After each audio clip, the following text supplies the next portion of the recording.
नमस्कार दोस्तों, स्वागत है आपका अपने YouTube channel GSP online study में। बच्चों, आज हम आपको वही रिवीजन करा रहे हैं जो क्लास 10 के बोर्ड्स के स्टूडेंट्स का जो रिवीजन चल रहा है वो आप समझिए। क्वेश्चन नंबर फर्स्ट है आज का। क्वेश्चन नंबर फर्स्ट लिखा है कि is x is equal to 3 और सॉल्यूशन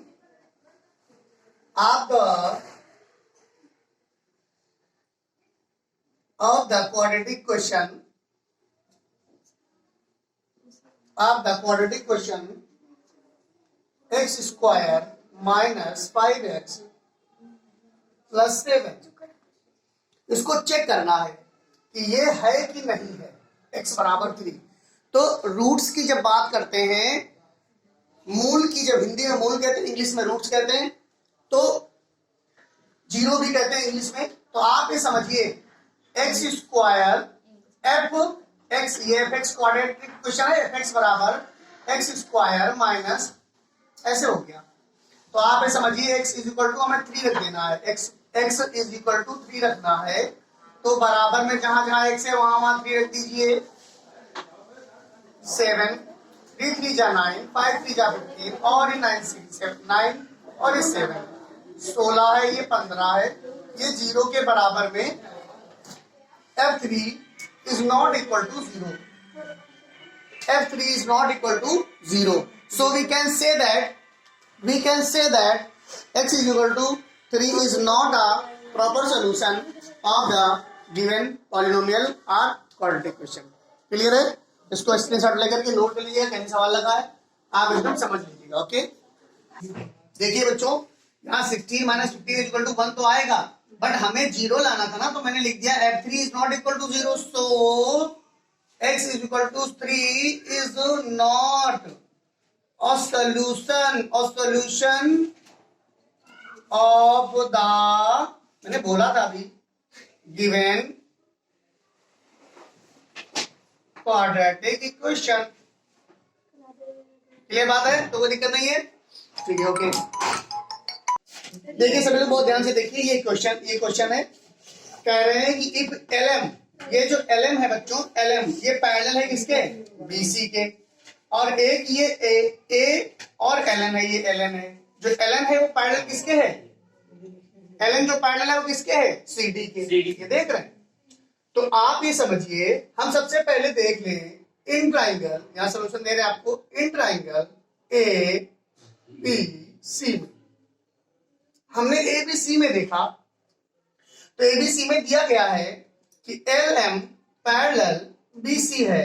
तो आपको जानते हो आप थेल्स थ्योरम, थेल्स तो कह सकते हैं कि एक और था, जब कोई दो लाइंस आपस में पैरेलल होती हैं तो उनके रेशियो बराबर होते हैं। इस तरीके से जैसा मैं लिख रहा हूं वैसा आप लोग भी याद रखिएगा। ऐसे ऐसे ये क्वेश्चन एक बना लीजिए। देखिए ध्यान से, जब एक ट्राइंगल में आधार के पैरेलल में कोई साइड खींची जाती है बच्चों, तो उनके जो ये ऐसे रेशियो AM अपॉन MB बराबर AL अपॉन LC बराबर होता है।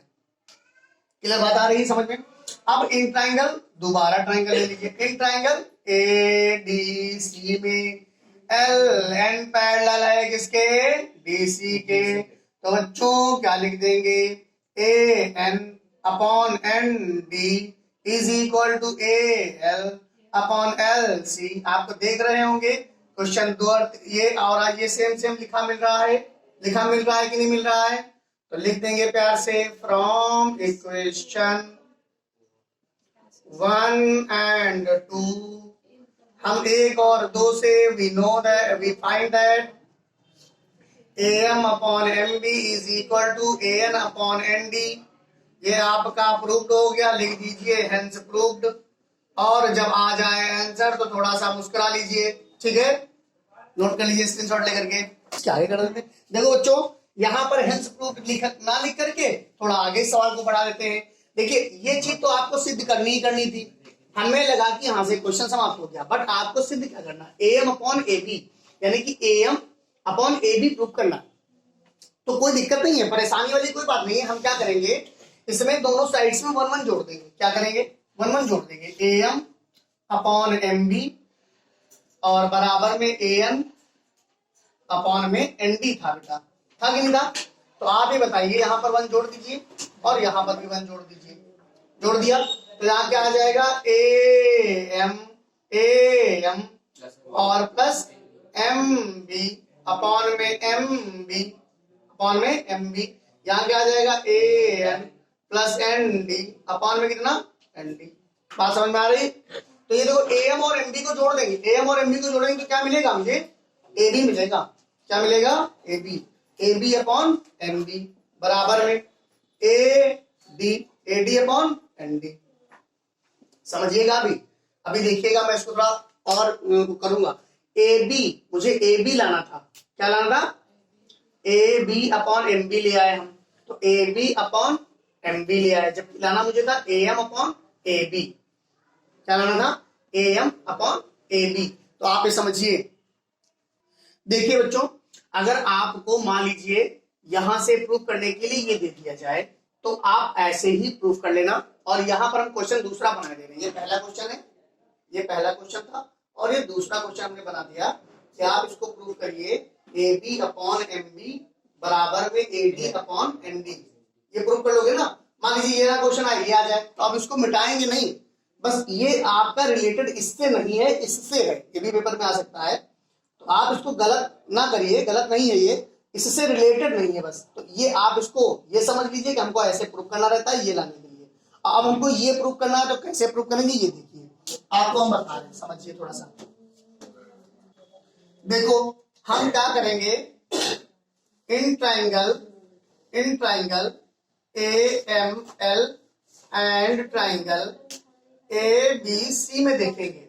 अब जब देखिए दो साइडें पैरेलल हैं, ये इसके पैरेलल में है बच्चों, ये इसके क्या है, पैरेलल में है, तो ये वाला एंगल ये वाला इसके बराबर में होगा, ये वाला एंगल इसके बराबर में होगा और ये कॉमन हो जाएगा। आपको हम बता रहे क्या लिखना है, लिखेंगे angle AML is equal to angle ABC, angle ALM is equal to angle ACB और angle A is equal to angle A। देखो इसके आगे लिख देंगे, क्यों, क्योंकि लिख देंगे LM पैरेलल BC, और जब LM पैरेलल BC होता है तो करस्पॉन्डिंग एंगल इक्वल होते हैं। करस्पॉन्डिंग एंगल क्या होते हैं, इक्वल होते हैं। और ये कॉमन है, ये क्या है, कॉमन है। तो यहां क्या हो गया, triangle AML similar triangle ABC। तो थेल्स ने कहा, थेल्स को मतलब ये बीच में हमको बताते हैं और भी तरीके से, इसमें एक रिलेशन होता है कि जब दो ट्राइंगल सिमिलर होते हैं, जब दो ट्राइंगल सिमिलर होते हैं तो उनकी करस्पॉन्डिंग साइड, भाई देखो इसकी करस्पॉन्डिंग साइड AM की करस्पॉन्डिंग कौन है, AB है, तो AM और AB लिख लिया। बराबर में क्या लिख लेंगे, AL अपॉन AC लिख लेंगे, और बराबर में क्या लिख लेंगे, ML अपॉन BC लिख लेंगे। ये रिलेशन निकल के आता है जब कोई दो ट्राइंगल सिमिलर होते हैं बच्चों, ध्यान रखिएगा। और भी बहुत सारी चीजें मैंने वीडियो में और भी बताई है कि मान लीजिए अगर ट्राइंगल सिमिलर है, ऐसे ट्राइंगल अगर दो सिमिलर हैं तो इनके हाइट्स, हाइट्स, मीडियन और पेरीमीटर ये सब रेशियो में समान होते हैं, केवल एरिया को छोड़ करके, केवल एरिया को छोड़ करके। तो आप समझिए इस बात को, ये मान लो अब इक्वेशन है पहली बन गई, आ जाएगा, बिल्कुल परेशानी नहीं है। अब दोबारा इधर वाले देख लो, इन triangle ALN and triangle ADC में अब क्या करेंगे बच्चों, इसमें ALN बराबर ACD, ये हो गया, इसके बराबर में कौन सा एंगल, ये वाला। फिर लिखेंगे angle ANL is equal to angle ADC, ये भी आपको क्या लिख देंगे, LN पैरेलल DC CD। और क्यों CD, क्यों, क्योंकि करस्पॉन्डिंग एंगल इक्वल होते हैं। फिर लिख देंगे एंगल A बराबर एंगल A, इसको एंगल A लिख लो और इसको हमने एंगल A लिख लिया था, आप इसको ऐसे लिख दो एंगल LAM और बराबर में एंगल LAM। क्या दिक्कत है भाई, एक ही में दोनों में, चाहे इसको ऐसे पढ़ लो चाहे इसको ऐसे पढ़ लो, कॉमन है बस, इसको यहाँ पे ऐसे ही पढ़ लेते हैं। क्या पढ़ लेंगे हम, एंगल NAL और यहाँ क्या पढ़ लें, एंगल LAN। कोई दिक्कत तो है नहीं, कॉमन है, क्या है, कॉमन है।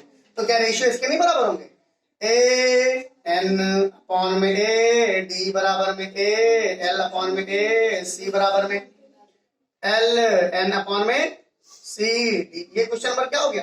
2। देखो दोनों में एक चीज कॉमन है, एल अपॉन ए सी, एल अपॉन ए सी। जब ये इसके बराबर में है, ये इसके बराबर में है, तो ये इसके बराबर नहीं हो सकता। ये सिद्ध करना फ्रॉम इक्वेशन 1 एंड 2 से, फ्रॉम 1 एंड 2 से क्या लिखेंगे? A M upon A B बराबर में ए एल अपॉन ए सी, और यहां पर है ए एन अपॉन ए डी बराबर में ए एल अपॉन ए सी। तो बच्चों ये बराबर है, तो क्या लिख देंगे? A M upon A B बराबर में A N upon A D. अब मुस्कुरा लो, तब नहीं तो अब मुस्कुरा लो। वो सवाल तो मैं दूसरी दिशा में ले जा रहा था, ये आपको सीधी दिशा में ले आया। ठीक है, ये एग्जैक्ट क्वेश्चन है, वो सवाल जो सॉल्व करके दिया था वो इसका था। अब मैंने जो लाया हूँ ये सवाल आपका प्रॉपर है, पेपर में आता है। 4 नंबर में आ सकता है, 6 नंबर में आ सकता है। ओके, नोट कर लीजिए इसको। लिखा है 5092 फाइंड एलसीएम। वैसे तो ये आपका मल्टीपल चॉइस क्वेश्चन है, लेकिन ये एलसीएम से एचसीएफ में भी कन्वर्ट हो सकता है और उसको 2 नंबर में क्वेश्चन बना सकते हैं। तो एलसीएम बहुत आसान है, सभी लोग निकाल लेते हैं। आपको 510 और 92 का एलसीएम निकालना है। आप 2 2 जा 4, 2 5 जा 10, क्या करेंगे? 0 होगा सर। 2 2 जा ये 255 है, 2 के बाद 0 लगेगा। 2 2 जा 4 5 10 5 हां सही है। 255 का 5 255। ओके, 2 4 जाए, 2 6 जा 12। ओके, नेक्स्ट 2 2 5 5 ऐसे उधर जाएगा। 2 2 जा 4, 2 3 जा 6। नाउ 5 5 5 जा 25, 5 1 जा 5 एंड ये 23 ऐसे ही रहेगा। फिर उसके बाद 3 से काट दीजिए। 3 1 जा 3, 3 7 जा 21। वैसे तो एक सीरियल वाइज काटा जाता है, अब बीच बीच में काट दीजिए। 17 से अलग जाएगा और 23 से अलग जाएगा। अब आपको आगे का क्वेश्चन खुद ही करना पड़ेगा। जो एलसीएम आपका आएगा वो मल्टीप्लाई करिएगा। 2 2 जा 4 एंड 5 एंड 3 एंड 17 एंड 23। आप इसको कैलकुलेट करके खुद मुझको कमेंट बॉक्स में बताइए इसका आंसर क्या होगा। मैं इसको आगे नहीं सॉल्व करूंगा, मैं दूसरा क्वेश्चन बताने जा रहा हूं। आप इसको करिए और आगे हमें कमेंट बॉक्स में बताइएगा क्या आंसर इसका आ रहा है। ठीक है, देखिए बच्चों, ये क्वेश्चन था कि जीरोस फाइंड करने थे इसके, x² - 2x - 3 के। तो मल्टीप्लाई करने से 3 आ जाए और घटाने से 2 आ जाए। तो मैंने देखा 3 1 जा 3 और 3 में से बच जाता है तो 2 बचता है। तो आपका x कॉमन ले लिया, x - 3 हो गया एंड 1 कॉमन, x - 3, x + 1 एक ब्रैकेट में, x - 3 अनदर ब्रैकेट में। Now our roots are 3, -1। Okay, बहुत सिंपल सवाल है ये। अगला क्वेश्चन चलते हैं आगे की तरफ। इसमें लिखा है, मैं क्वेश्चन नोट करता हूं तब तक आप क्वेश्चन को सॉल्व देख लीजिए अपना। देखिए इस सवाल में बच्चे बहुत कंफ्यूज रहते हैं कि आपका the point 0,9 lies on which axis. ठीक है, तो इसमें क्या रहता है, मैं आपको बता रहा हूं कि आप पहले ये बनाना सीखिए कि आपका ये होता है O। देखिए बच्चों, हमारी बहुत ध्यान से बात सुनिएगा, पेपर में 1 नंबर का आता है लेकिन बच्चे बहुत कंफ्यूज रहते हैं। ये O है और O से चारों दिशाओं में चलेंगे, x डैश में जाएंगे, y और y डैश में जाएंगे।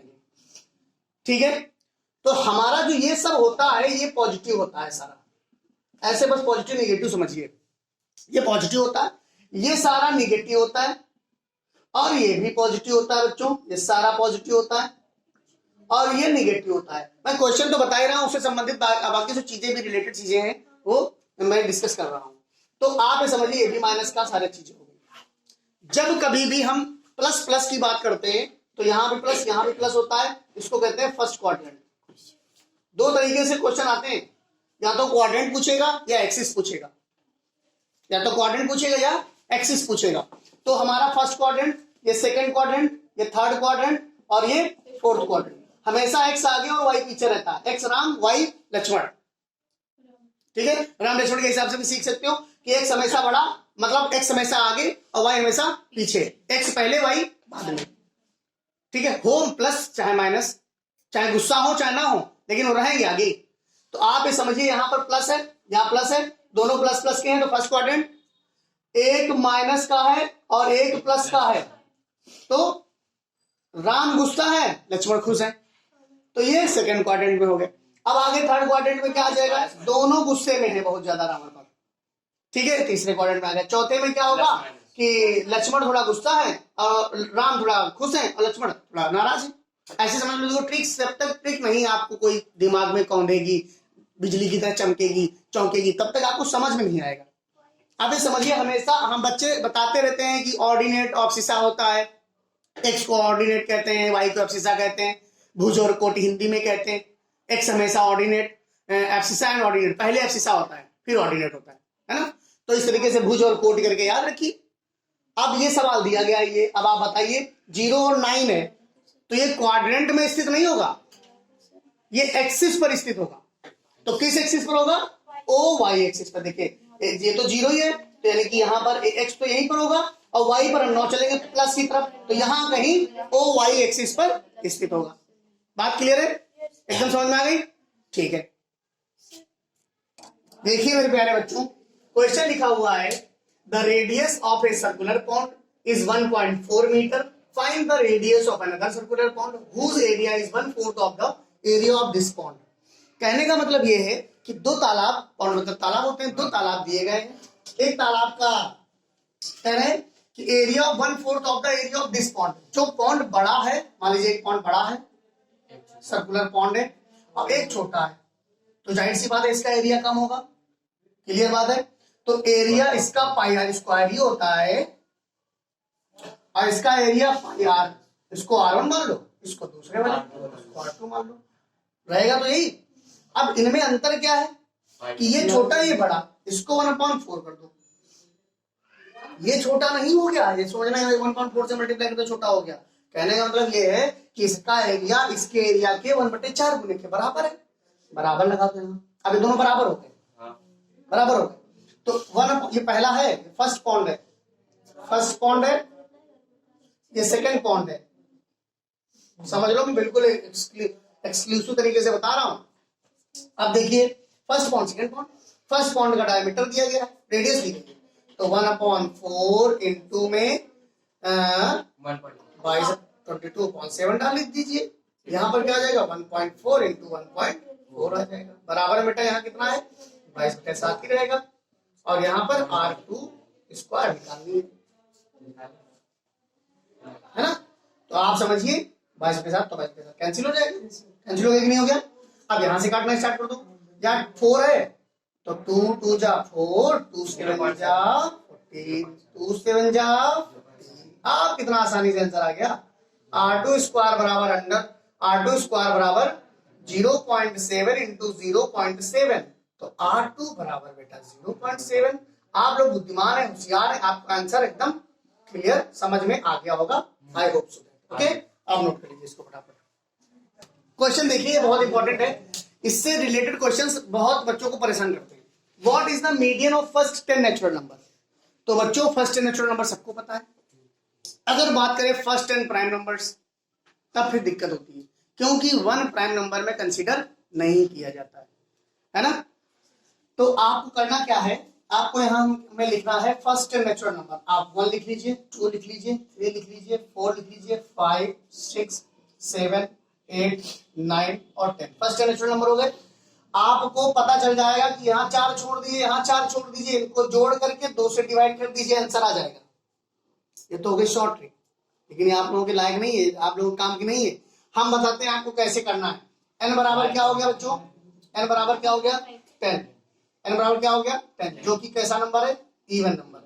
तो medium for even number, formula बता रहा हूं, फॉर इवन नंबर मीडियन का फॉर्मूला जो होता है, ये देखिए क्या होता है। इवन नंबर के लिए n/2 टर्म और plus n/2 plus 1th term upon में कितना 2। तो यहां देखिए यहां कितना है 10/2 प्लस 10/2 प्लस 1 अपॉन में कितना बच्चों 2।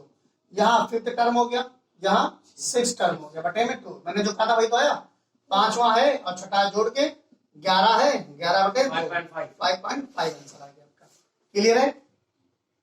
अब आपको एक और चीज यहाँ से रिलेटेड बताएंगे, एक और चीज मजेदार बताने वाले हैं हम आपको। मीडियन हो गया है, इससे जुड़ी एक चीज और आ जाए। मान लीजिए आपसे कहा जाए find the mean of the first natural number, क्या कहा जाए? हम्म, पहले सुनो मेरी बात, listen to me carefully. After solve the question कह रहे हैं कि फर्स्ट 10 नंबर्स का आपको मीन निकालना है। तो मीडियन का तो ये फॉर्मूला होता है। मीन का फॉर्मूला क्या होता है? मीन का फॉर्मूला होता है सम ऑफ ऑल नंबर्स अपॉन में total number of terms. Total number of terms. तो आपको यहां पर क्या करना है, ये सिग्मा है, मैं सिग्मा लगा लेते हैं, मतलब बहुत सारे टर्म्स होते हैं तो उसमें सिग्मा लगा देते हैं। आई से लगा के 10 तक ऐसे लिखते हैं। देखो सिग्मा 1 से लगा के 10 तक, और यहाँ क्या हो जाएगा एक्स आई अपॉन में सिग्मा एन लिख दो, एन लिख दो, केवल एन लिख दो। तो आपको करना क्या, इसका मतलब वो जोड़ा गया, पहले से 1 से 10 तक नंबर सब जोड़ दिए गए। सिग्मा का मतलब होता है जोड़ना।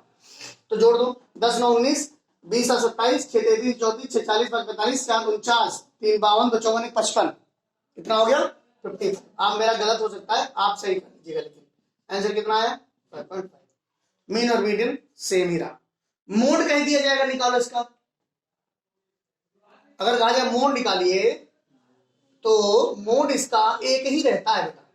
मोड इसका कितना है 1।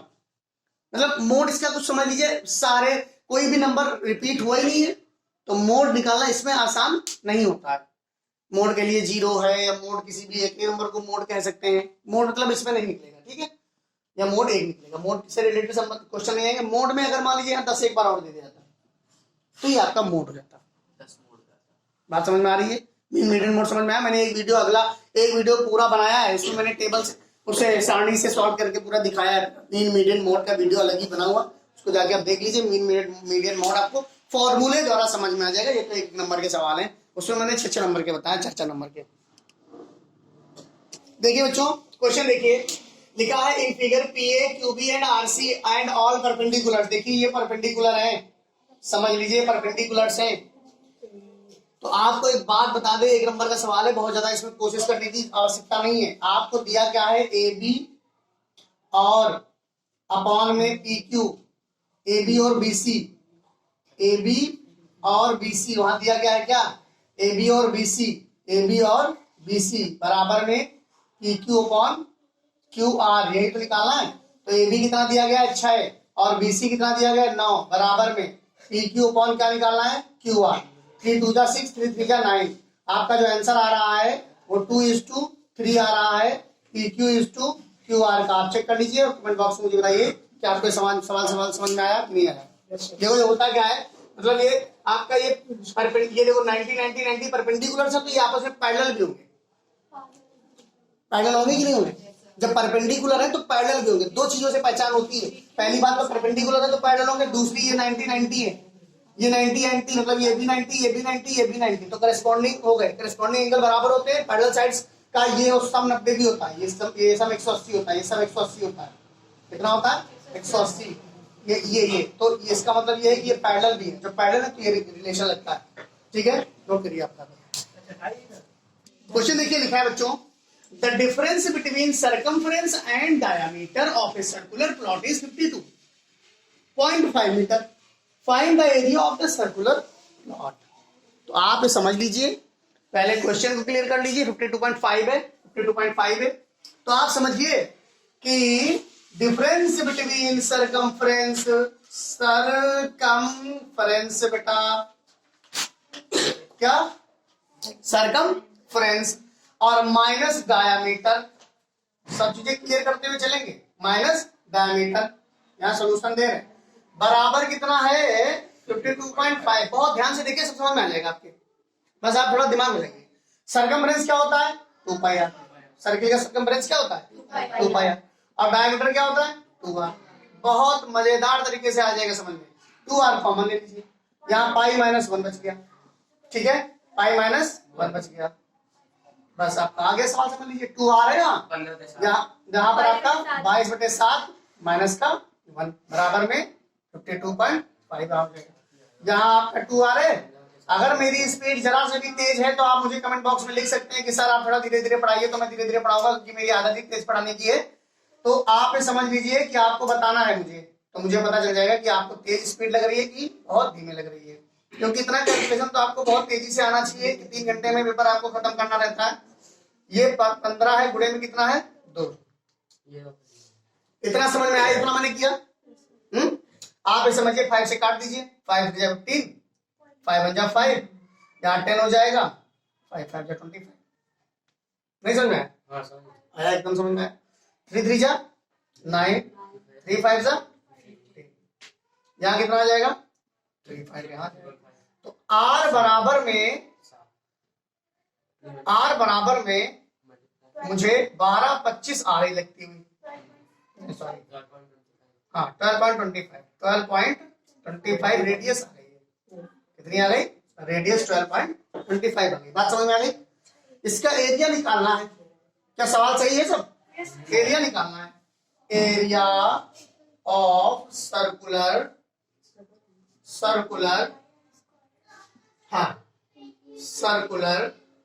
Plot is equal to pi square 22/7 बेटा, और यहाँ पर 2 बार डाल देंगे 12.25, गुणे में 12.25। काट के देखिए, 7 से कैंसिल हो जाएगा, 7 का 7, 5 बचा, 7 से 49 हो गया, 0.77 का 49, 7 5 जा 35। आप इसको नोट करिए, आंसर आ जाएगा। आंसर मुझे कमेंट बॉक्स में लिख करके बताएंगे कितना आ रहा है। ठीक है, कैलकुलेशन है, कोई दिक्कत नहीं है। तो कैलकुलेशन अच्छा 10 में आ गया, और कैलकुलेशन तो करना आप लोगों के लिए जरूरी है ना। बस यहाँ जो भी आएगा मीटर स्क्वायर में आएगा, ये ध्यान रखिएगा। यूनिट अगर लिखना भूलेंगे तो यूनिट के आधे नंबर 1 नंबर कट जाता है पेपर में। देखिए यहाँ पर क्वेश्चन नंबर 3 लिख रखे हैं बच्चों। कह रहे हैं फाइंड मोड 63266 तो यहाँ देखिए कि 6 का रिपीटेशन हो रहा है, 3 बार दिया है। तो ये 1 नंबर का सवाल है। मोड इसका आ जाएगा बेटा कितना? 6। कितना आ जाएगा? 6 आ जाएगा। क्लियर बात है, कोई दिक्कत नहीं होनी चाहिए इसमें। अगला क्वेश्चन देखिए, ये बच्चों वाला क्वेश्चन होता है। 6 7 से पढ़ते चले आते हैं। 2x + y, और इसको ऐसे बना लिया करो, x - y = 1 हो गया। अब ये देखिए बहुत आसान है, कट गया। 3x बराबर कितना हो गया? यहाँ लिखेंगे ऑन एडिंग। ये सब आपको जरूरी रहता लिखना ना। 3 4 जा 12, x बराबर 4 आ गया। x बराबर 4 आ गया। 2 × 4, अब लिख देते हैं यहाँ पर, put the value of x, put the value of x इन 1, ये 1 मान लो, ये 2 मान लो। तो आपका 2 × 4 प्लस का y = 11, y = 11 - 8, y = 3, x बराबर 4, y बराबर 3 आपका आंसर है। कोई दिक्कत हो तो कमेंट बॉक्स में लिखते रहना। अगला क्वेश्चन देखिए, लिखा है ABC is an isosceles triangle right angle at C। अब देखिए यहाँ पर क्या होगा। यहाँ राइट एंगल कहाँ पर है? C पर। कहाँ है? ABC, यहाँ C है। ये आइसोसेलेस ट्रायंगल है। आइसोसेलेस ट्रायंगल मतलब ये अगर राइट एंगल ट्रायंगल है तो AC बराबर BC हो जाएगा बेटा। AC बराबर कितना हो जाएगा? BC। तो लिखेंगे इन ट्रायंगल ABC में AC स्क्वायर बराबर में AB square, sorry AB square बराबर में AC स्क्वायर, और प्लस में BC स्क्वायर भरा 4 में, यही कहा था शायद। तो आपको क्या लेकर के चलना है? AB स्क्वायर बराबर में AC और BC बराबर है, लाना मुझे क्या है? AC। तो दोनों जगह पर क्या रख लेंगे? AC। तो AB का स्क्वायर बराबर 2AC का स्क्वायर आपका हेंस प्रूव्ड हो गया। लिख दो यहाँ पर, हेंस प्रूव्ड। मजा आ रहा है वीडियो के साथ में? बहुत मजा आएगा। और भी ऐसी वीडियो आपको रोज मिलती रहेगी। आप बस के साथ जुड़े रहिए, अपने पेपर की तैयारी बहुत अच्छे से करते रहिए। देखिए मेरे प्यारे बच्चों, ये आपके लिए होमवर्क है। क्लास इंटरवल दी गई, फ्रीक्वेंसी दी गई, मीन मीडियन मोड सारा निकालना है आपको। ठीक है, ये आपको होमवर्क में दे रहे हैं। कमेंट बॉक्स में जरूर लिखिएगा कि आपके जो आंसर आते रहे, कमेंट बॉक्स में लिखिएगा। और आप चाहे सोल्यूशन भी आप कमेंट बॉक्स में अपलोड कर सकते हैं, या मुझे बता सकते हैं कि सर मैंने ऐसे सॉल्व किया। जो भी आपकी कमियां होंगी मैं बताऊंगा। ठीक है, तो वीडियो देखने के लिए धन्यवाद। ऐसे जुड़े रहिए, हमारे चैनल को लाइक, सब्सक्राइब, शेयर करते रहिए।